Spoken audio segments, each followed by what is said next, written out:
You have built a plan before. You have watched it fail.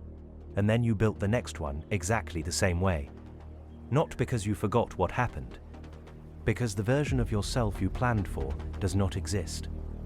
You scheduled time for the person who never gets tired, never loses focus, and never encounters a single thing that was not written down.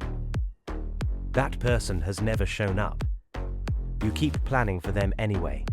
The first time you missed a deadline, you blamed the circumstances. Something came up. Someone interrupted.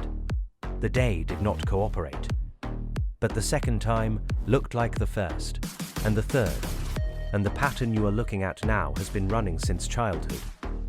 You learned to estimate time by watching adults who also could not do it. They told you homework takes an hour. They told you the drive takes 20 minutes. They told you they would be ready in 5. None of it was true. You inherited a broken system, and then spent years confirming it with your own failed estimates. No one ever taught you to account for the version of the day that actually happens. When you build a plan now, you think only of the work, not the email that will arrive, not the conversation that will stretch longer than it should, not the 15 minutes you will spend looking for something you were certain you would remember. You do not schedule time for being human. And when the plan falls apart, you do not revise the model. You revise the blame. You tell yourself you were distracted.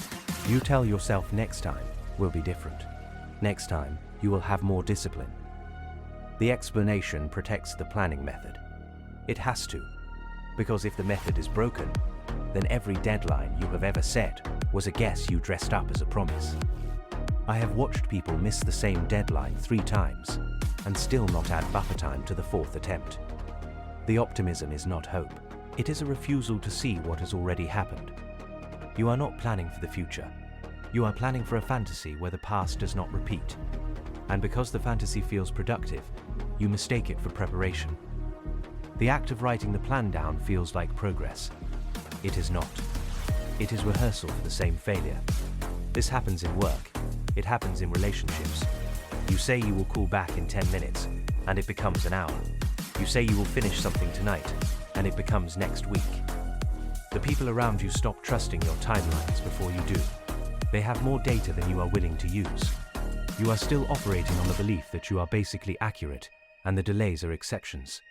The delays are not exceptions. They are the pattern. The accurate estimate is the exception.